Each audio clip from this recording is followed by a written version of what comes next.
Colts. Here are your daily announcements. If you come prepared every day, obey the rules, laugh often, and take care of each other, success will follow.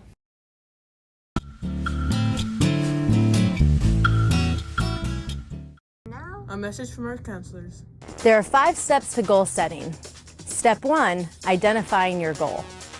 You can ask yourself these questions. What is it you want? What's in it for you? What's in it for others?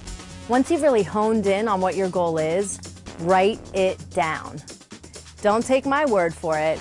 Let's hear what these guys have to say about identifying and writing down your goal.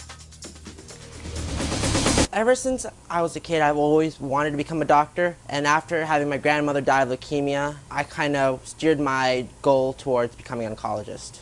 I constantly picture myself in a dream where I am the doctor, which gives me motivation to endure the tough times of schooling. My Nana is an organist, my mother is an organist, my dad's a pastor. Church music seemed like a really great choice for me because I really love it.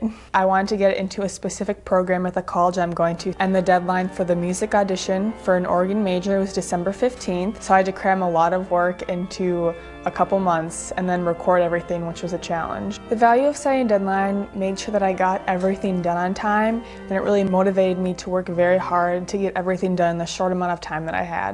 I try and also create my own opportunities to perform. Last summer I decided that I wanted to shoot a movie that I could act in. I spent a week just writing the script. Then I spent another week just revising it. And you know, along this more smaller goal, I made even more specific goals. So I'd say, all right, this week I am going to, write 5 pages of the script. What made me decide to pursue this career was the love of the game, not only for me, but for my family. I've always grown up around the sport. My aunt tried out for the Olympic team. During her tryouts, she had pulled her leg muscle and wasn't able to try out anymore.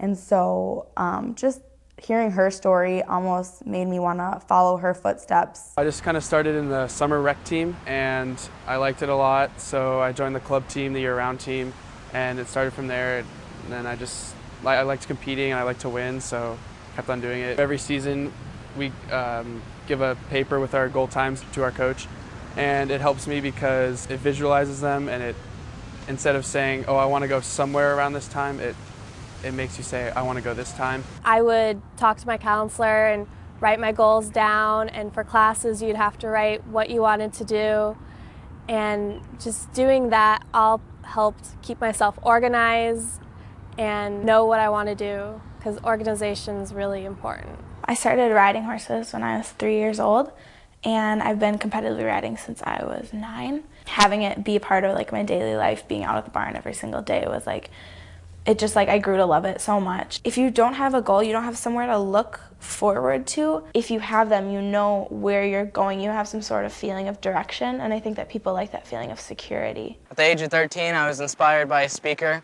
from Anthem, Arizona, who told me that half of the children in Uganda, Africa, die before the age of 5, and that just made me feel like I needed to take action and do something about it.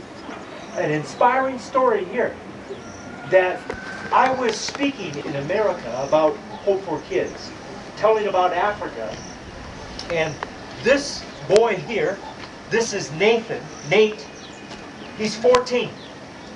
He went to his parents. So I started raising money in my school, and through my school and through friends and family, ended up raising $80,000 to take to Uganda, Africa, where I built a well. Writing it down, it helped me completely think out the project and get my ideas sorted and have a real plan for what I was going to do.